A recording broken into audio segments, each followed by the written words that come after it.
I'm Doug Bopst, personal trainer, best-selling author, and entrepreneur, and I'm on a mission to help others become the best version of themselves. So I'd like to welcome you to the Adversity Advantage podcast, where we will help you use obstacles, failures, and setbacks to give you that edge needed for success. I'll be interviewing people from all walks of life on how they overcame trials and turned them into triumphs. So please, sit back, relax, and get ready to be absolutely blown away by some of the wisdom and stories you're about to hear. 5, 4, 3, 2, and 1. Brianne, welcome to the podcast. Hi, thanks for having.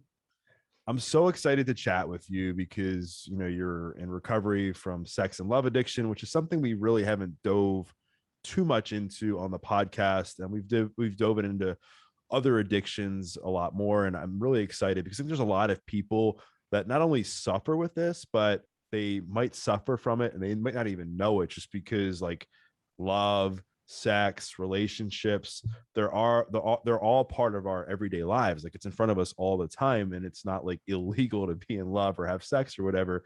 So I know right now you've been sober, what, 11 years, 12 years? Almost 12 years. Yeah. Awesome. Coming up on 12 years. Thank you. Of course. And I think a good place for us to start is really like where it all began with your addiction, and when you really first kind of had this taste where you knew that there was something kind of off. And I think it was back in 8th grade. Mm-hmm. You had a boyfriend, you cheated on him, and there's most people, I would say, they would feel like a sense of shame, they would feel guilty, they'd feel horrible, but you were like, I feel like it was like you felt that it was this high. It was this like one of the best feelings you'd ever had in that moment. So talk about that situation. What was going on in your life, and why it was such a thrill to cheat on your boyfriend? Oh, yeah, that was the best high in the world. Literally, I remember it clearly. I can go back. My therapist told me that was the moment that I had my first hit. Just like if you talk to any drug addict or alcoholic, the first time they drink or try that drug, you're chasing that first high. And I remember when I was in the closet at this party and with my boyfriend's best friend, and I write about this in the book and I go into detail, but the moment he kissed me, which I never even wanted to do. Like, it's not like I went in there to then go cheat. It just happened. I kid you not. It was like a rush of heroin or something went throughout my entire body, and my entire body was on fire. And I was like, oh my God, this sense of power, having my sexuality, being in control, getting this person to turn their back on their best friend. It was just this overwhelming sense of, I love to control people and use my sexuality with that. And I think that started because I was already so empty and incomplete with, the background I had, the trauma I had, and searching for that outside thing to fill me, because I already felt so inadequate. I mean, everybody feels inadequate at 8th grade, right? Like nobody's like, yay, I feel the best I've ever felt. So yeah, I just took that high and I've just been doing it ever since. Well, it's kind of cool. I don't want to say it's cool, but it's interesting that in that moment you had that feeling where you kind of almost knew that it was like this rush or this high, and that like you knew that it was like something that was probably going to take off into something else. I don't know if you knew where it was going to go, but there's a lot of people that would just done that, not even thought twice, and just moved on to the next thing, and then not even know like what was really going on. But before that, what was your family situation like? Were your parents together? Did you experience, you alluded to trauma? Did you experience like a deep level of trauma that made you feel inadequate or hurt your self-esteem that kind of led to that moment? Oh my God, there's so much. That's like the $1 million question that took over 8 years of therapy and working the 12 steps and all that stuff that I did in Sex and Love Addicts Anonymous. But when I looked back and really looked at why I did the things that I did, is because I didn't come up from a family that modeled a healthy marriage, what healthy relationships look like. There was like arguments all the time, and I never saw my parents hold hands or kiss. So when I looked at commitment and marriage, it was like, ooh, I don't want that. They look miserable and unhappy.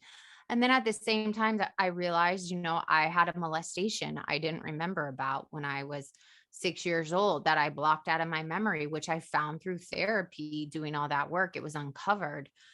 And I just think, going through a turbulent household, not, having dyslexia, never feeling like I fit in school, hating school because I struggled so much with it. And then when I grew into my womanhood at such a young age and saw older men hitting on me, it just was this thing like I feel so powerless. And this one sense of thing that I had, I felt power over. So I just went full force into that. I was never into drinking or drugs. I didn't like to be controlled. I liked to control other people. And on top of it, I was a latchkey kid. So I would come home and just watch movies, and movies way out of my age range. Like Romeo and Juliet was my favorite movie at 8 years old. Like, isn't that insane? Like, two young people at 13 sleep together less than 48 hours, then kill themselves over each other. Like, that is not a movie a young kid should see. And I was inundated with these, love is everything. Falling in love is the best feeling. You have to be able to like die for your partner, find your soulmate, someone to fix you. And I just got inundated with that. And then becoming an actress was like, my therapist said I picked the worst career for my addiction. Like, to become someone else and to act out all these fantasies. So yeah, I think I was just primed. I just was primed for addiction. Addiction runs in my family. And I just went full force sex and love addict. So what ended up happening after you end up cheating on your boyfriend, and it becomes this huge rush, this huge high from you, his huge rush, this huge high for you. I'm assuming you guys broke up after. Did he find out, or?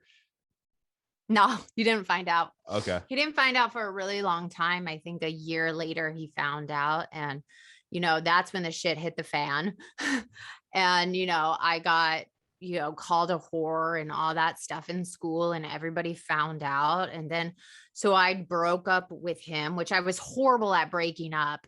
One of the main things with sex and love addicts, they hate breaking up with people because we don't have the words, we don't have boundaries, we don't have tools. So we would stay in relationships that ran their course, or we date unavailable people trying to make them available. And as soon as they're available, we're like, too much intimacy. So I just kept going from relationship to relationship. And sometimes they would overlap. I'd have one foot out the door of one relationship while I was starting another one, or I'd be flirting and intriguing with friends, guy friends. I was like, every ounce of my energy was just give me attention, give me validation, show me I'm loved, mirror for me my worth. It was exhausting. I mean, just talking about it now, I'm like, how did I even survive and like brush my teeth and and have a career? Because I just wasted so much time trying to get people to fill me. Right. Ugh. Yeah. And I think one of the things that is tough too is like once you, I think, experience that initial rush, that initial high, it's not like in that moment you could say like, oh, like I'm just going to stop being around people, or I'm going to stop having relationships, because it's all there. And I think where I want to go now is like, when was it that you knew that, okay, like I really have a problem? Like, did you know that like when you were a teenager? Did it happen when you were an adult? Did it happen when some of the things happened to you when you were in Hollywood? Like when was that moment for you, and like what led up to that? Oh, I wish I could say I found out really fast. The first time I acted out was, in eighth grade, and I did not hit my bottom till my late 20s. So that was a good 10 years, 12 years of just going from person to person, looking for my person to fix me, being with someone for a year. Then that butterfly feeling wears off, right? That first kiss, that first hug, that first sexual encounter wears off, all that stuff. And then I'd be like, oh, this person, they're not keeping that jolt. We call it a catapult, right? Like that jolt up. So then you move to somebody else. And so I was always doing that. And it was getting confusing for a while, because then I started picking people I didn't even like. Like I was on location flirting and intriguing with this person that I didn't even like as a person. And I was like, wait a second, like I care about my boyfriend at home. I don't want to cheat on him, but my mentor in my acting world just died. And I found myself 2 days later starting to flirt, starting and intriguing. If anybody's listening, it's like a bump up from flirting. It's like giving out your number, acting available, saying you don't have a boyfriend or you're not committed when you do. So that's intriguing. But yeah, I just was like, whoa, something is wrong here. I can't be in my late 20s being like, it can't be everybody else. There has to be something. The common denominator is me, right? We always say that. Like, I'm the one that's creating all this drama around my life. And I remember being on location shooting a movie and flirting with someone I didn't like. And I was looking at in a Holiday Inn mirror in the middle of the night in the dark. And I had that dark night of the soul moment where I was like, oh my God, am I going to be doing this till I'm 80 years old? Am I constantly going to be looking for other people's energy to complete me? And I just said, I can't do this anymore. And I called a friend and it's like, don't you have a therapist that's in our SAG insurance? And she gave me the information. And when I got back from location, I went to see her. And I just remember that moment. I was telling her all this stuff that I had done and had happened to me. And she looked at me and she was like, I know you have a secret and I don't know what it is yet, but you do remind me of one of my other clients that's a high class prostitute. And I was like, wait, what? I was so taken aback because I was like, first of all, I've never had a one night stand. I haven't had many sexual partners. It's not like I was out there just fucking everything. Oh, I don't know if I'm allowed to cuss, but it's not like I was doing that, And she said, no. And she goes, oh, I know what it is. You're a sex and love addict. And I was like, no, that's a guy thing. That's like, I'm not married and then I cheat on my partner and then looking for an excuse. And yeah, so that was the beginning of the end. I just couldn't do it anymore. Wow. So you were strictly, like you would say, like love addict. You really weren't like the sex addict where you No, I was a sex addict too. Okay. You see, that's the thing. People always think a sex addict is you like go and you'll sleep with anybody. That's not true. A sex addict, you can use your sexuality to manipulate and control. So you could actually be in a marriage with somebody and manipulate them with your sexuality to get what you want. And you're a sex addict. Right. Any place you use your sexuality. So, that could look at masturbation too. That could be looking at porn, that one night stands, going from relationship to relationship to relationship is what I did. I was always so disconnected from my sexuality and using it as a tool. Does that make sense? Yeah. So like I know the trajectory of like a lot of addictions, you can kind of see like what happens. Like for instance, for a drug addict, maybe somebody who uses heroin, maybe they start off smoking pot and they do coke and they sell coke and they smoke crack, they sell crack, they do heroin. And that, I mean, not that happens to everybody, but it's pretty common with sex and love addicts. Like you had your first high, if you will, when you were in 8th grade, when you cheated on your boyfriend, and then things kind of ended when you went to your first meeting and you were on set flirting with that person that you had no interest in. Like, was there anything that happened in between that like you could just tell things were escalating and things were starting to get really bad? Yeah, I mean, it's a progressive brain disease. So it gets worse and worse and worse. And you notice it by the partners you pick and the chances you take of almost getting caught and the situations you put yourself in. So it just kept getting worse. Like the person I picked, there'd be more drama. And I say, if anybody has drama in their life, not even with their like lovers or partners, but family members, relationships, I just realized there was drama every relationship with my life. And it just kept getting worse and worse and worse. I mean, I put myself in a couple of situations where I could have been murdered or nobody knew where I was. And it was just like those things over and over again. And yeah, it's just like a chemical addiction, just with people, like you said. Right. It's all for love, right? And I think there's probably people listening to this that are addicted to love. They're addicted to people and they don't even know it. So you've been, sober for almost 12 years from sex and love addiction. What do you think are like the telltale signs if somebody's listening to this that that may actually surprise people, that to let them know if they're addicted to sex and love? Well, that's what I said. Do you keep finding yourself going from relationship to relationship, looking for that perfect partner? Do you keep going back to that bad relationship? That's a huge one. That person that just cannot show up for you, or you keep going back and it's just not healthy. Like, is your relationships in your life not healthy? I realized after doing all this work, I was addicted to my friendships.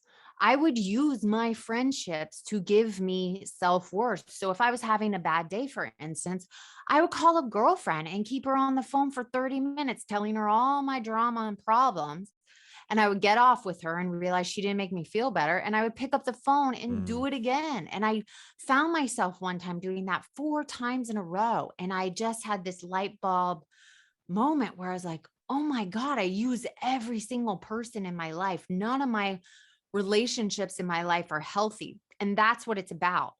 Underneath the sex addiction, underneath that addiction to fall in love, fantasy, going into fantasy, going in like that intrigue, being constantly on the search. If you walk outside, always looking for someone to hit on you, say how great you look, those kind of things are really big key, like um, issues, or being a narcissist, like using people yourself, because you usually swing back and forth.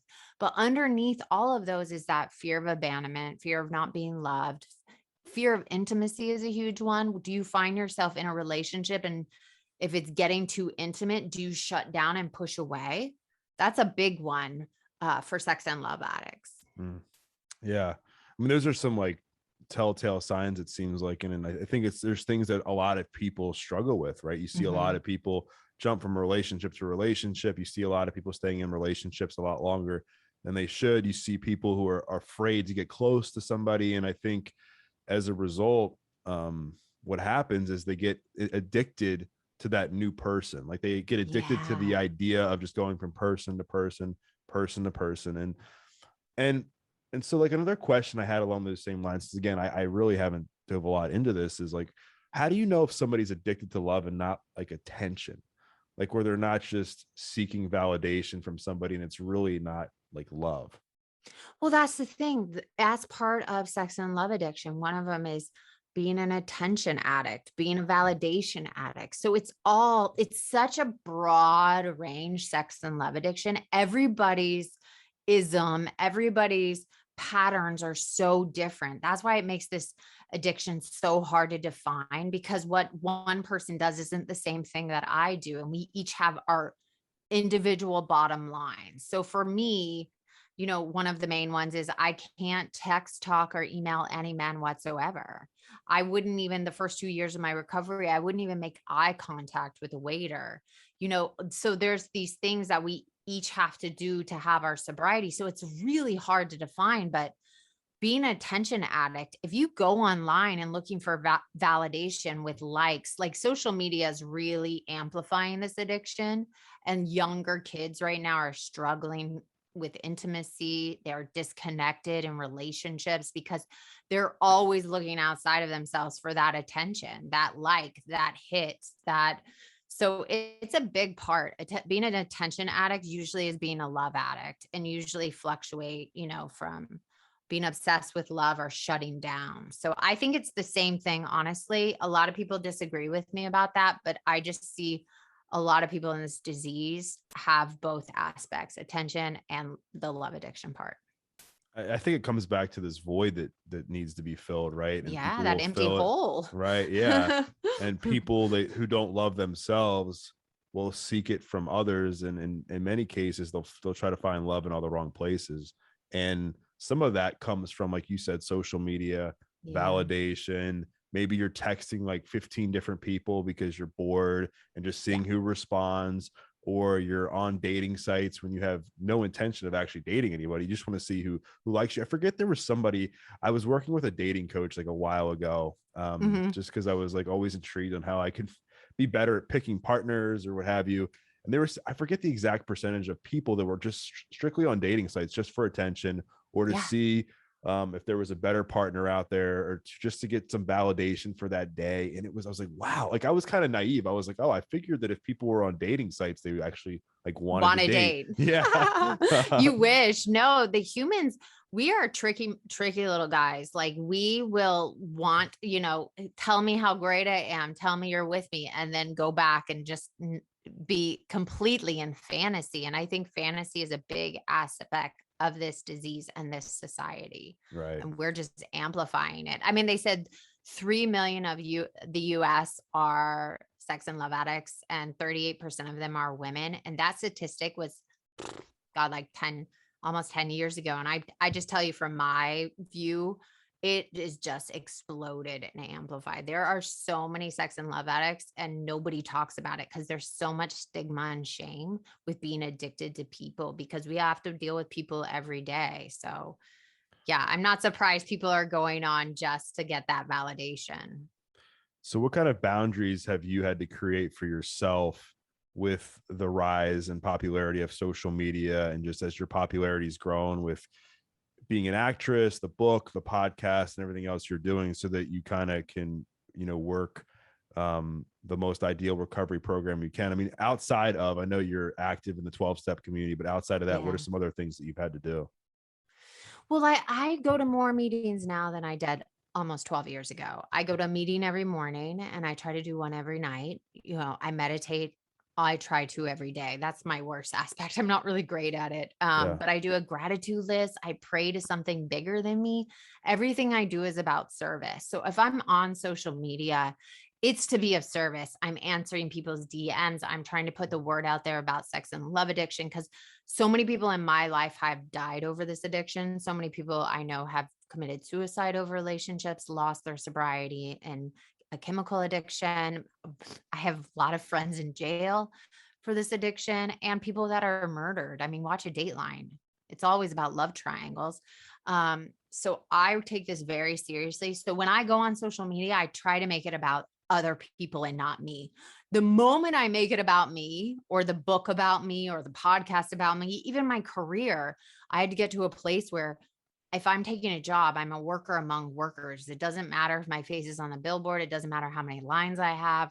Being a working actress for 20 years, it's just like, it's a job. It doesn't fill me. Nothing fills me anymore.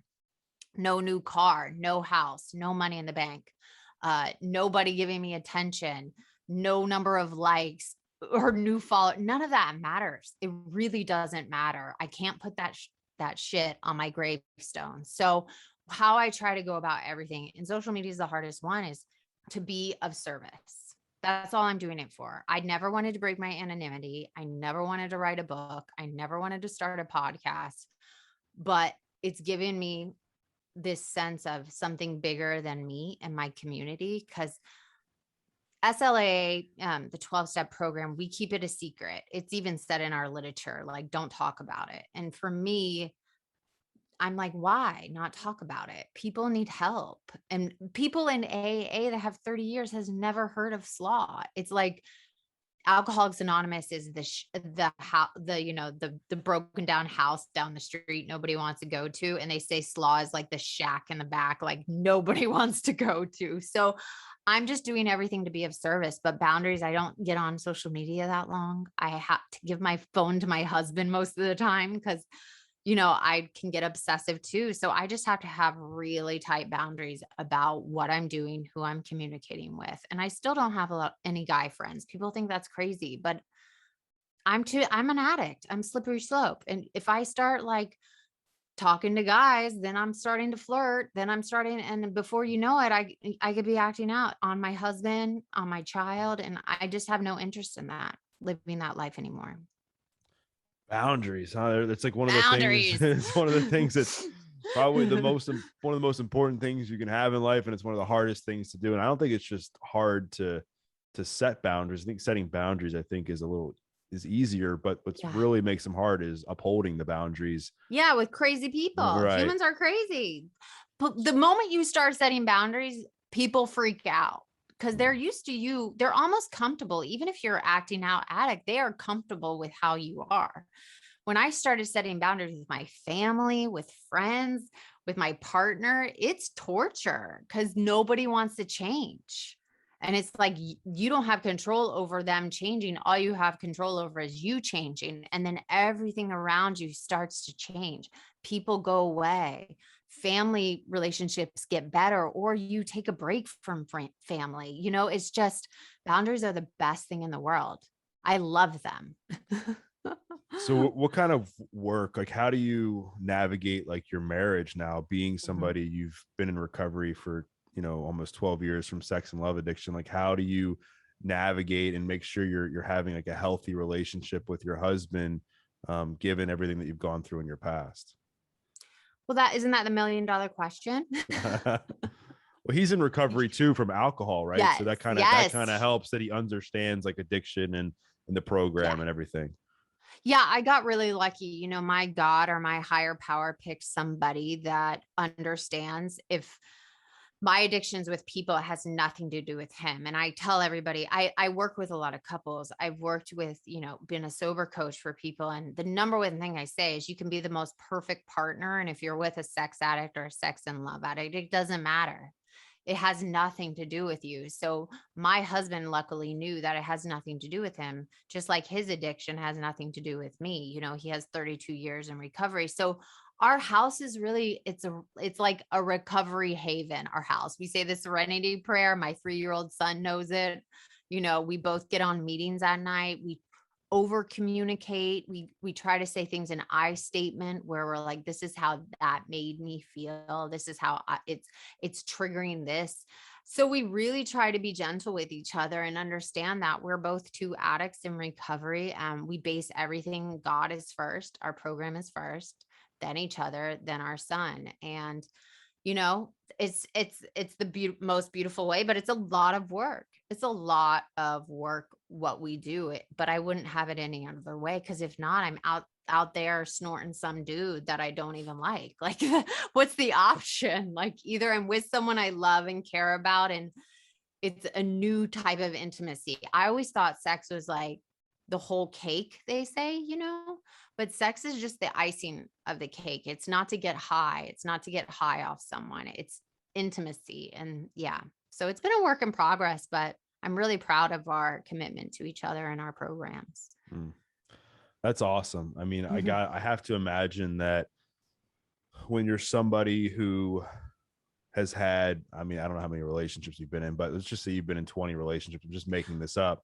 That 13. Okay, 13. You can 13 find out more in my book. Okay. 13 relationships. 13 relationships that have all been rocky or for the most part toxic and unhealthy, that when you get into a healthy one, there's going to be ups, there's going to be downs, there's going to be challenge, because you're now having to relearn and unlearn a lot of those unhealthy patterns that you spent a good bit of your life doing. So it really helps, I think, that you have somebody who's used to working on himself and understands addiction and understands like the journey of like recovery, right? Where a lot of people, they don't have that ability. And so I think it's awesome. You definitely, like, you know, won the lottery with your current marriage. But here's the thing, we were willing to let go of each other. yeah, That's the beautiful thing. We are two separate people walking this path together. We do not complete each other. I cannot fix my husband. If he's having a bad day, I cannot take on his bad day. And I think a lot of couples, and we did too, we enmeshed together. You become a closed relationship instead of staying open. And we talk about a closed relationship in the program where, you know, it's insular. You know, a lot of friends are cut off. You stop hanging out with people, you stop having different interests and all those things. And we are just two people standing next to each other. If he left me today, and this is the most important, it pisses some people off. If my husband left me, I would be okay. You know, I'd be sad. I'd be devastated. I'd go through a withdrawal. I'd go through a pain of the breakup, but he does not complete me. He does not give me my self-worth. He is not my soulmate. And that's the number one thing when I wrote about in the book is like, I'm my own fucking soulmate. I'm the one that lives and dies with myself. I'm the one that is born by myself and I die by myself. And so I better love myself the most. I better do self-care. I better take care of my needs. I better work on myself, be a better person for this world, and then stand next to somebody that's doing the same. So he would let me go too if it made, if we were willing to let go of each other, I think that was the number one thing that got us through our recovery together. Right. No, that's awesome. And I think, I guess I could see people getting upset when you say you'd be okay if he left you. But I think at the end of the day, like that's part of the codependency trap that people get Yeah. into, where they feel that they're nothing without their partner, or they feel that if their partner left them, that they would crumble. And sure, would you be sad? Of course. Would it be heartbreaking? Yeah. I would have to go Absolutely. my grieving process. Right. But you'd move on and you would survive just like through every other hardship you've been through in your life. I mean, it's just the way life is. And so I want to get into a topic that I think can be a little touchy, where I love it. people will say like sex and love addiction is bullshit and it doesn't exist, Mm, and it's a crutch. This isn't me, but I'm just saying I've heard people say this, where yeah. it can be a crutch or an excuse as to why somebody cheats, as to why somebody continues to do promiscuous activities in a relationship. So what do you Mhm. say to somebody if they come up to you and they say, I think it's all BS? Oh, that happens on a daily basis. Just so you know, I get those DMs all the time, but then I get 1,000 other DMs that says, "Oh my God, that's why I've been repeating these patterns. Oh, I've had this trauma. Oh, my mom used to do that, and my dad used to do it." And what I say is, love and sex give off the same endorphins that alcohol does or cocaine does. It's the same high. And if you think about it, then the first thing as a young child you interact with is relationships. So, of course, you can get addicted to them. You can get addicted to anything. You can get addicted to cupcakes. You can get addicted to spending money at a casino and pulling down that slot machine. You can get addicted to anything. Netflix, if you're sitting there watching Netflix too much, there's probably a way you are trying to be out of reality. So, sex and love is the number one way people try to escape their reality and going to get attention and validation and flirting and their self-worth. So that's a bunch of BS to me. And it really upsets me that a doctor recently came out and sex addiction wasn't real. And I'm like, how is that even possible if it's releasing the same endorphins in the brain? So Right. that's what I have to say to them. It's the first, you usually have relationships first, and people get addicted to relationships. So of course you can get addicted to sex and love. And I I'm think not there's I'm not passionate at all about that, if you didn't get that tone. I do think that addiction in a way is addiction, and you get the same Mhm. euphoric feeling in many cases from an intense, passionate relationship or sex or Yeah. whatever that you do from like doing a line of coke, right? Or Yeah, doing it's the oxy, same thing. or getting drunk or whatever. I mean, it's very, very similar in the feelings. And then I think it's all about like habits and behavior. And if you get used to that, like if you get used to like chasing after that next person and that's what fills you up and that becomes like your high or your rush, then that's what I think a lot of times what people get addicted to is filling that void. And that can come from anything. That can come from It comes money, from anything. It's food, sex, drugs, drugs. alcohol, Well, usually relationships. under yeah, and usually under any chemical addiction sits like the ACA, the codependency, and then underneath that addiction is usually a sex and love problem that you just have trouble with relationships and boundaries in a general level. And underneath that, that's where that lack of self-worth, self-love, self-esteem, all that stuff sits. So we as addicts and people do not want to feel our feelings, right?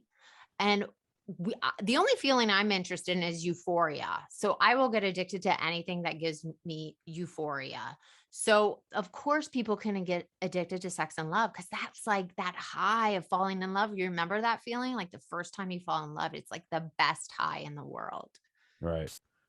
And so what do you think is the difference between sex addiction and love addiction? Because when I think of sex addiction, I think of like porn. I think of just like what that urge to want to just have sex with somebody, one night stands. But Yeah. you've kind of opened my eyes and you've made it seem a little bit differently, where really sex addiction can be just using your sexuality as a way to get attention. So like if a Mhm. guy's posting like, I don't know, shirtless pics or whatever just to get attention and using Or my, bikini yeah, pics, women do. right, Yeah. yeah.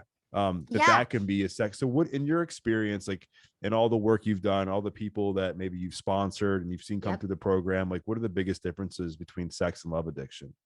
Well, I like to break it down as simple as possible because people make it really complicated. So let's look at the sex addiction side. So that's using your sexuality. We're addicted to a sexual act. So a lot of times it is masturbation because you do it singular and you're just wanting that release. Or you go online and do those one night stands, are cheating, are always going from relationship to relationship to relationship to relationship, and using the porn to Mm, disengage from reality. When anytime you use your sexuality to disengage from reality, that means you could even be with your partner, but you're in fantasy and disengaging, and you're using your sexuality to act like you're connected, but you're really not. right. So there's that side. The love addiction side, I like to call it like addicted to romance, fantasy, that flirting thing I talk about, trying to get that unavailable person to love you. And then on the other side of that, there's sexual anorexia, where you stop being in relationships, you stop putting yourself out there, you shut down that part of you because you're scared of getting hurt.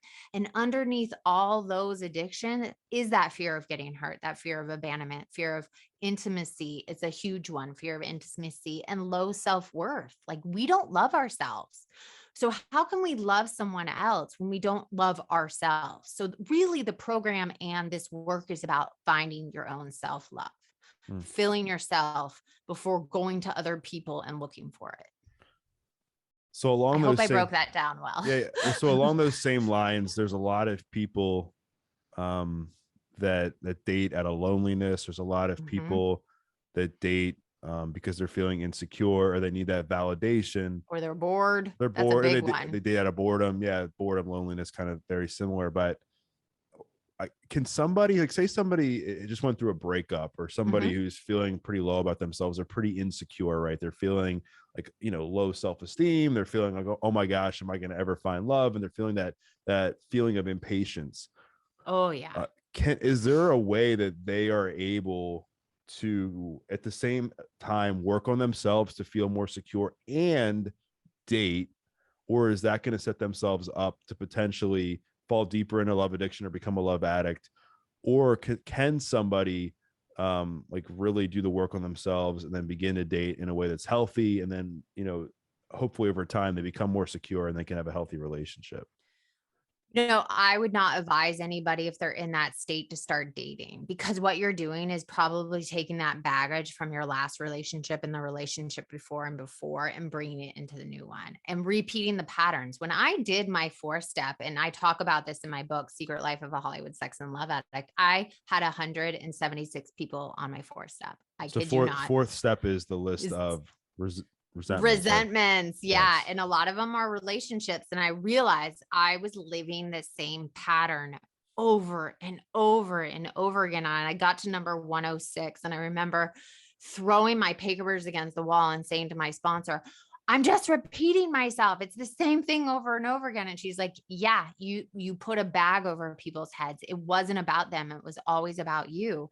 And that's what I say. You need to have a break because you don't understand the patterns that you keep repeating.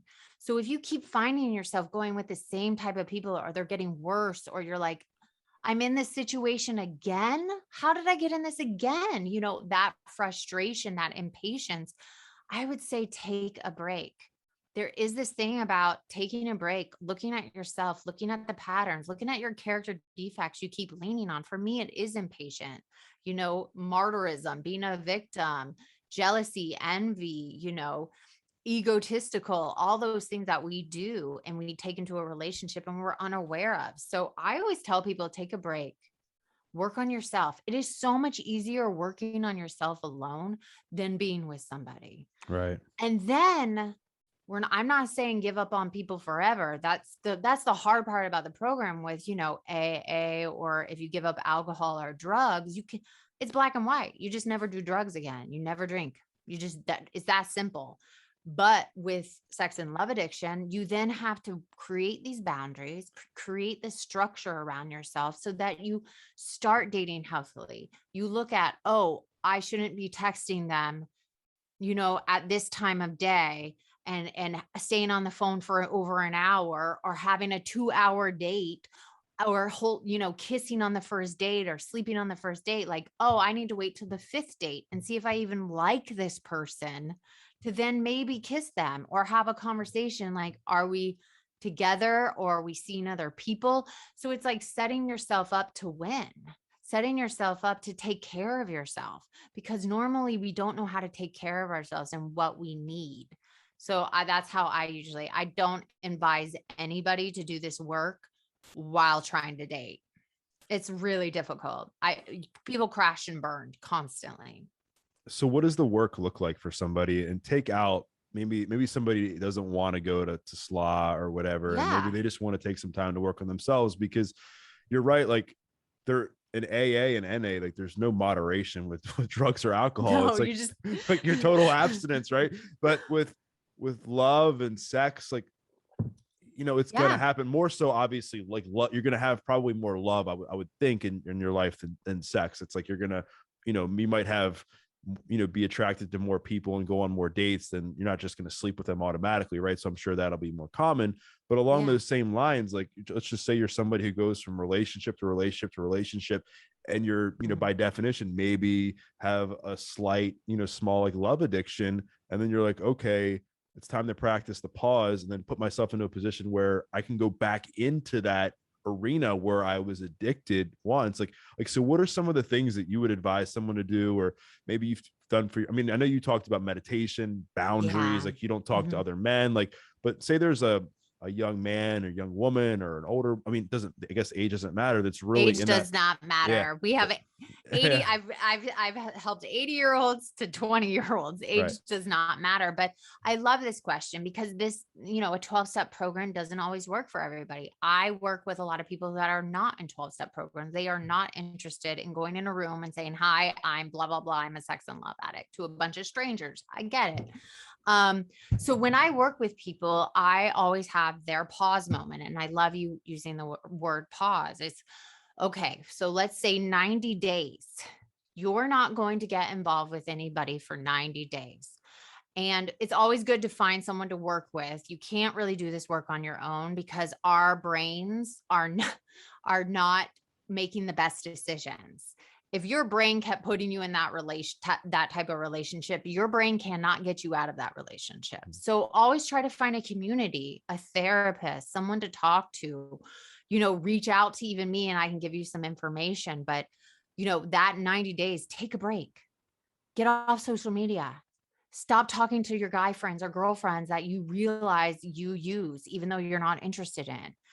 Don't go back to that person that you've been pining over for 90 days.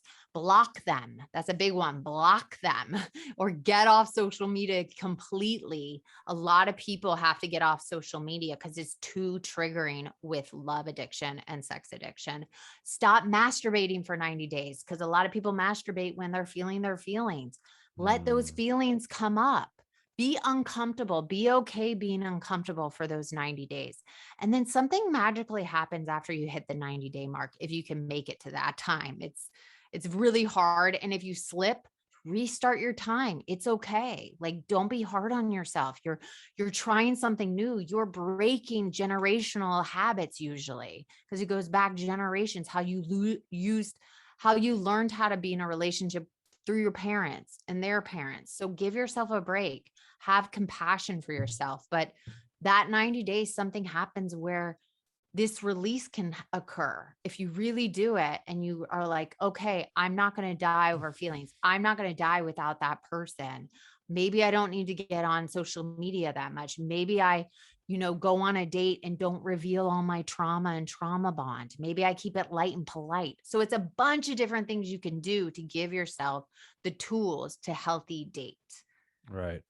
And I think having a pause is phenomenal, Yeah. because I think there's no better feeling than being intentional with being alone and really working on yourself, because Yes. it far outweighs feeling alone when you're around the wrong types of people. I mean, we've all been there where we're like, oh, I'm bored, I'm just going to go out on a date, and you end up like Mhm. going out on a date with somebody you shouldn't be going on a date with, and you come home and you're like, why the heck did I do that? Like, Yeah. And like then it. you become obsessed with them too. And you're like, wait, I didn't even like them. That's Right. happened so many times. And you're like, what was I? I mean, I think the thing that helps me and help and really can help a lot of people is just do like healthy things on a daily basis to help you feel secure with yourself. Yeah. Exercise, nutrition, who you spend time with, journaling, gratitude, meditation, like find what works for you, because I feel like the more you can up level your sense of security in yourself and self-esteem, the less you'll tolerate with like the BS that you were tolerating when you were feeling insecure with yourself, right? Like, because I think we make our decisions in many cases based on the way we feel about ourselves, and that if we're feeling like crap about ourselves, we're gonna be okay with dating crappy people when they don't treat us well or what have you. Yeah, I mean, I'm going to agree to disagree with that, what you just said. I definitely think that's important once you get through the withdrawal process Yeah. of being in bad relationships. See, if you go into, I'm going to exercise and do this work on myself, there's still something you're trying to do instead of just be. Mm. Because we're always trying to do, it's this toxic positivity is what I find that can be really bad, because when you're going through withdrawal in relationships, you have to go through withdrawal. You're going to feel like a part of you is dying. It's actually worse than, I had someone come in and said it was, they could get off heroin but they can't get off her. Like, it is the worst withdrawal, going through a withdrawal from people. And I'm telling you, it's okay if some days you can't get out of bed and you don't understand why you can't stop crying. I had 9 months of withdrawal, 9 months where I cried every day and I did not know why. And it was because all that trauma, all those feelings I was stuffing down using people, needed to come out. And then I had this moment where one day it was just gone. And then I could start doing the work, really looking at it, working out, showing up at meetings, showing, doing all that healthy stuff. But there's this moment you have to give yourself the grace to just grieve the loss of your old life, your old self, that old pattern. And I think people have a really hard time allowing that, but it's necessary for this process of healing. So you're saying, before taking action, I guess, to recalibrate yourself, is like just being okay with the discomfort and feeling the feelings, Yeah. and just allowing those emotional processes to just kind of move through. Yeah, no, I can definitely see that. I'm not saying that, you shouldn't do that. I was just like, I guess, thinking out loud to like, okay, like what are some things? I mean, yeah, I No, guess I after love everything you said, and that all that stuff was important. I just think people forget the process of feeling their feelings and feeling uncomfortable. Like, you're going to feel uncomfortable for a little while, right, and you have to be okay with that. right, and Don't we're try to yeah, out process the uncomfortability. right, and I think people do that, right, but I Yes, think unfortunately people do that negatively, where they'll just go and try and date somebody else, or they'll do it with food, exactly. another Mhm. substance, or the blame game. like Shopping. like one of the biggest things, it was an eye opener for me, when, because it's easy to sit there and blame your partner and say, oh, they did this, they did that, and Oh somebody yeah, said that's to the me, best thing. they were like, Doug, like, what was it, you have to ask yourself, what was it about you that allowed yourself to stay in this relationship? Like, that's a Yeah. hard question to ask yourself, when you have to look yourself in the mirror and ask Mhm. yourself some tough questions to say, okay, what is it about me? Like what is it about the way I acted, or something that I'm missing, or something that happened years ago, or whatever it was, that allowed me to tolerate this, or that allowed me to act this way, and really being comfortable with that, with the discomfort of those feelings and those Yeah, like, what emotions. role did you play Yeah, in exactly. that situation? Because you play every role in every relationship, you play a role. So you have to look at which role you're assigned and why you're playing it. Because Right. there's a payoff. But then there's another side where you're like, I don't want to do this anymore. But we always we go back to it because there was a payoff we were getting. Did we get to play the victim? Did we get to create drama, then put our hands up and be like, I didn't do anything? Like, so you have to look at that. You really have to process that to get through the healing, to then get on the other side and change it. So how many years into the program were you when you met your husband? Well, that's the thing. And people find it so funny. I actually was with my husband when I first got in the program. So So, he was the one in your car that gave you the list of the mhm, the the meetings in LA, yeah, right? Yeah, Wow. he Okay. was the Okay. one. That's He's the one awesome. that highlighted it. He's the one that told me to go to a Yeah. meeting. He's the one that stood by me for that 9 months of withdrawal. He wasn't allowed to come ask if I was okay. He couldn't fix it for me. We didn't have sex for the first year of my recovery. So yeah, it was tough. And that's why I tell people, if you're single, do this work alone. It's so much easier than doing it when you live with somebody, because it's very, very difficult to do that healing. Yeah, so we've been together 16 years now, and like I said, he doesn't complete me. He doesn't make me a whole person. I made myself a whole person. And that's the beautiful thing. I can be on my deathbed and know I did this work and nobody can ever take it away from me. Mm. So how did you know that, and this will hopefully help the audience be able to understand, like when they know it's actually real love, like how did you, being somebody that you knew that for most of your life you had kind of used love in a Mhm. negative way to fill this hole inside of you, like how did you know you had reached a point in your relationship with your husband that the love was real, that it wasn't just like a love from your past? Like how did you know that something switched for you?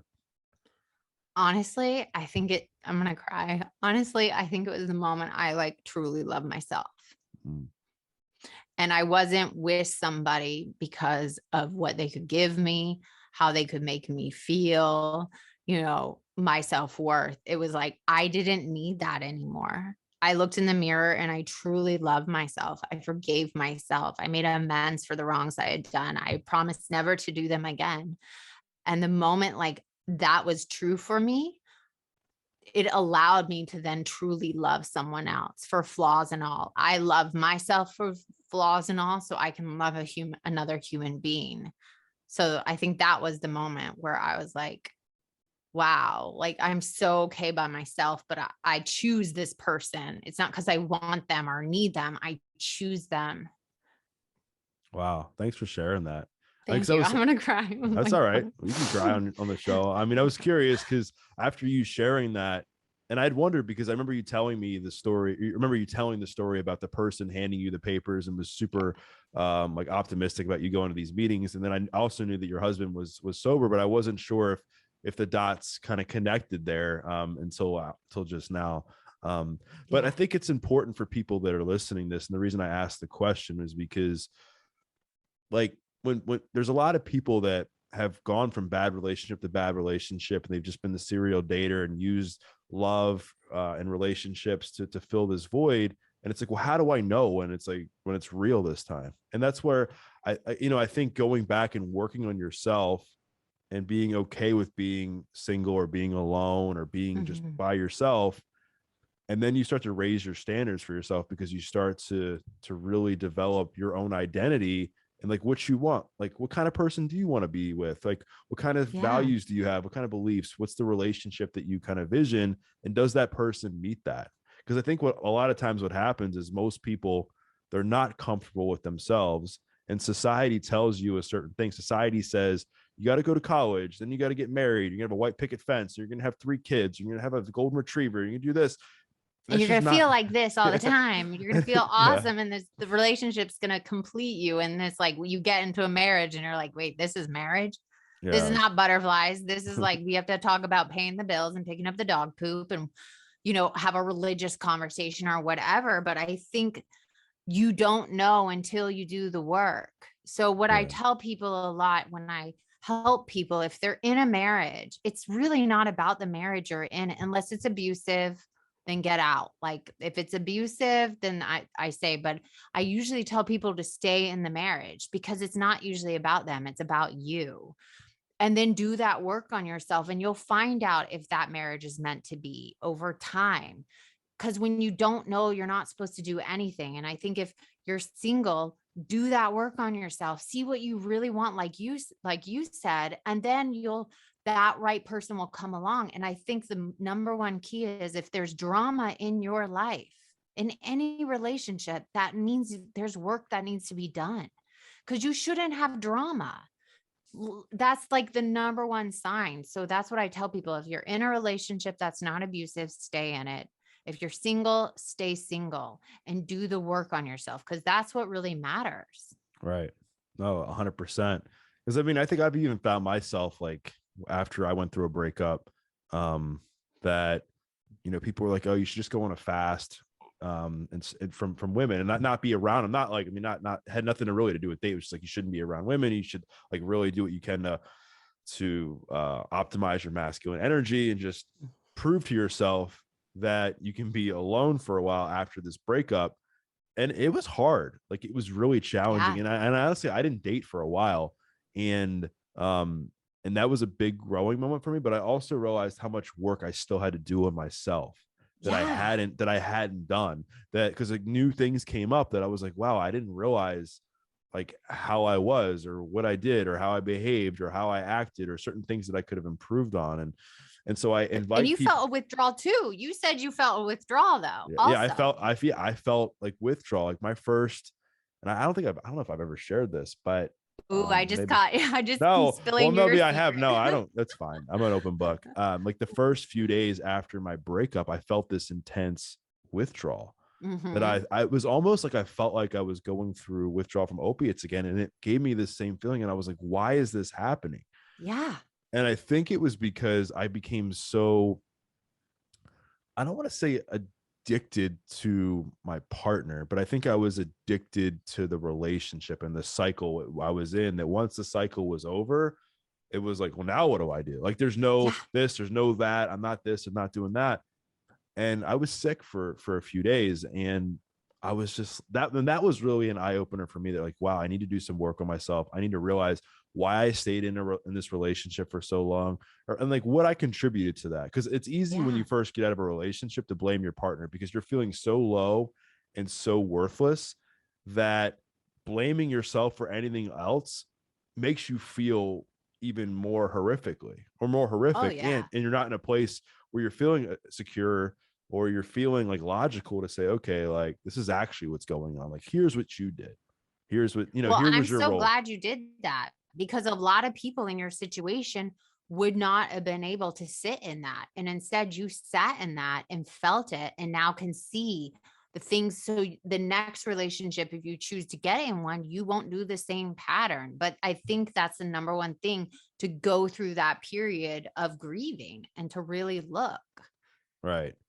But I think what happens now, though, is in the world, not, I'm not talking about me, but I'm saying in the world we live in, we live in an instant gratification world where you're able to fix things in a matter of seconds. You're lost, pull up Google Maps, right? You want to find out what your friend's doing on social media, use Instagram, type in their username. You want to order something, you want to get some food delivered to you, pull out Uber Eats, get DoorDash, Instacart, whatever it is, right? So dangerous, this world. So dangerous. So it's creating a bunch of addicts. Yeah, you're pretty much, training your brain to be impulsive. You're training your brain to just find these quick solutions like that, instead of like actually having to do the work.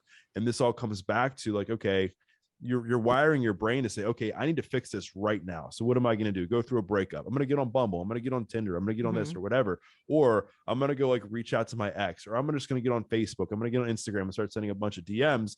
And that's just like, it's just rewire, or just it ingrains more deeply this toxic pattern of impulsivity. Right.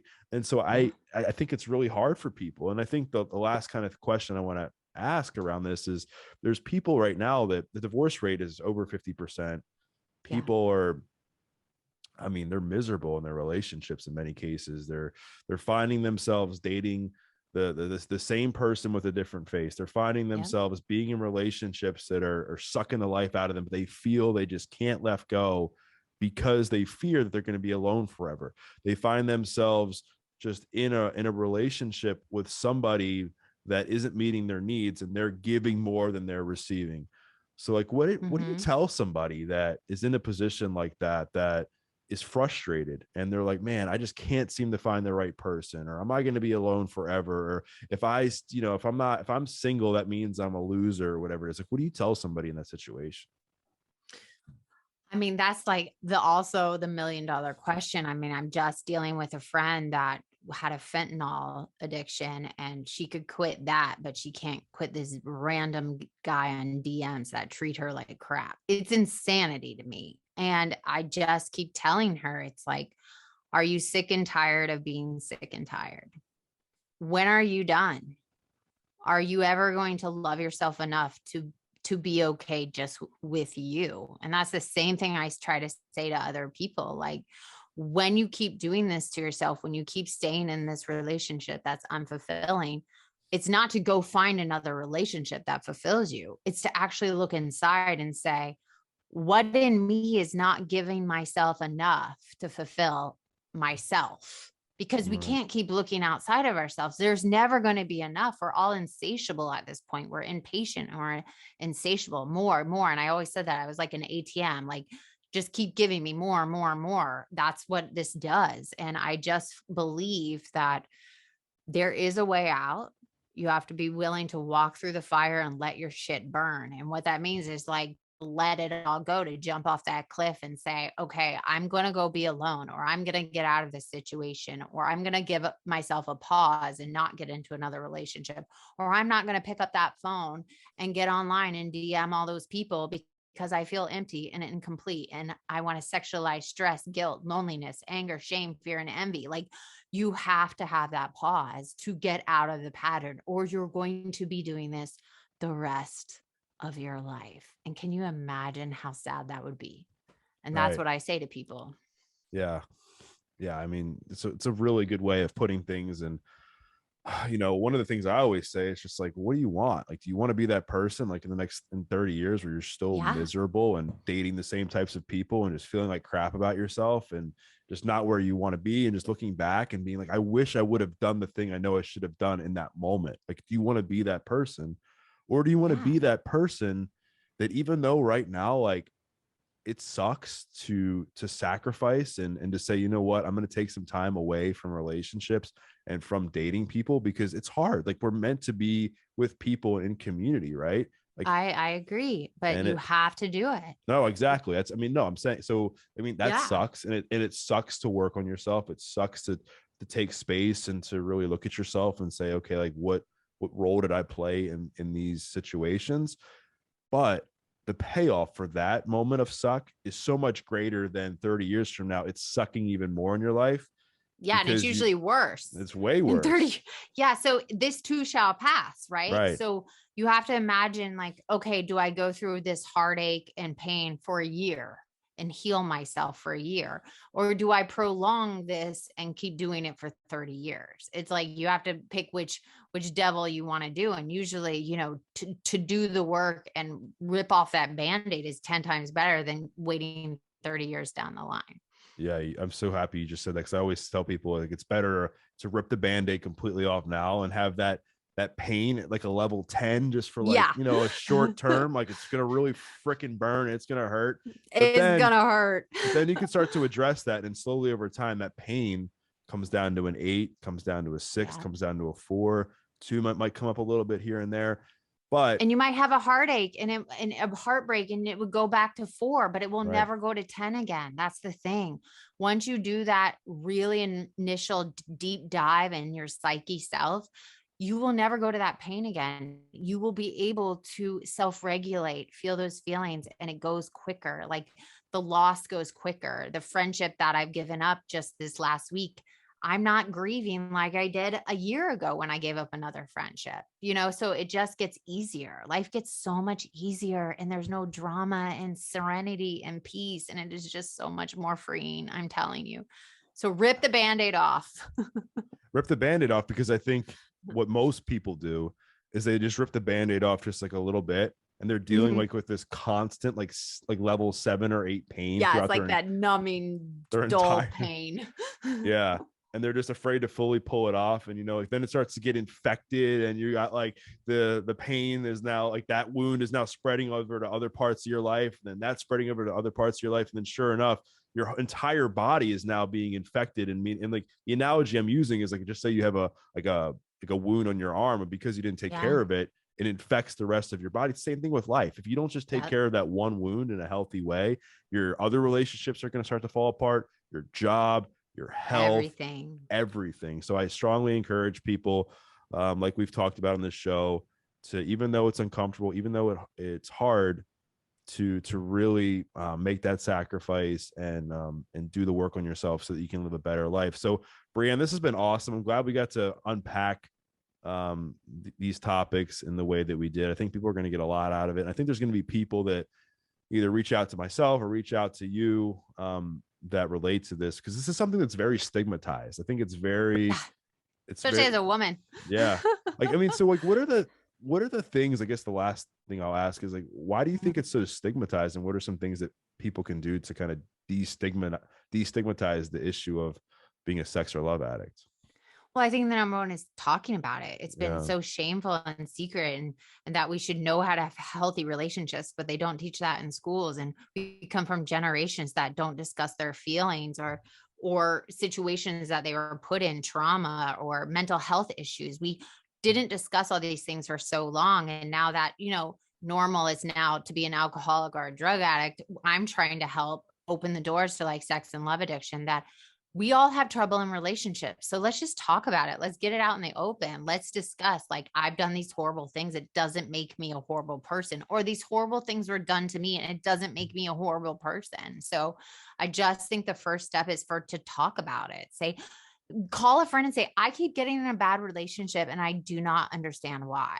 Like, sometimes just putting it out in the world, then that, you're not alone and you can start that healing process. But yeah, I hope, in 10 years after discussing this, that sex and love addiction will be the norm and people discuss it and they share the tools and healthy boundaries and all of that. So that's my wish. I hope that's why I spoke out.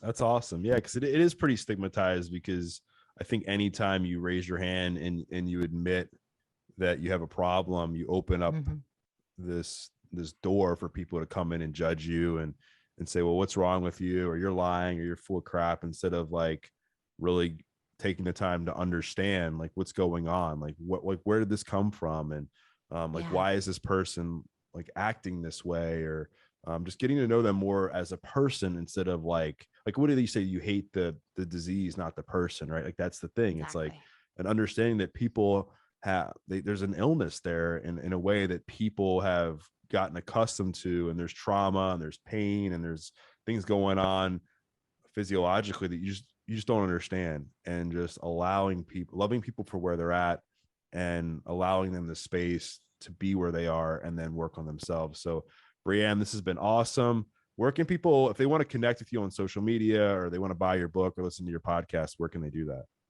Well, you can follow me at the Brianne Davis on Instagram. I try to answer all my DMs. I'll send you information if you need it. There's 40 questions you can fill out for Sex and Love Addicts Anonymous. If you get more than 5 of them correctly, you might have a problem. They're very easy questions. Or you can go to secretlifenovel.com. You can get my book on Amazon, or Secret Life Novel, or the Audible worldwide, where I narrate it and act it out, which was complete torture to do. And then there's Secret Life Podcast, where I help reveal other people's secrets, the, shameful things we are keeping hidden, funny secrets, and really dark, dark, dark secrets. So yeah, reach out if you have any questions, or, you want to say hi.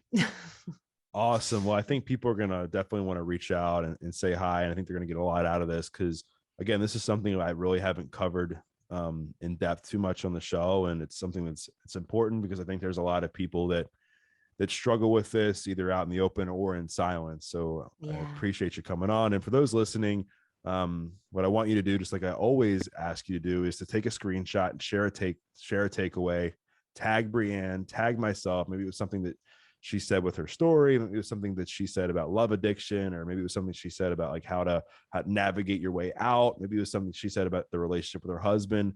Whatever it was, tag her, tag myself, because we'd love to hear your feedback. And we once again thank you for listening to this episode of The Adversity Advantage. I'm your host, Doug Bobst, and we'll see you next time.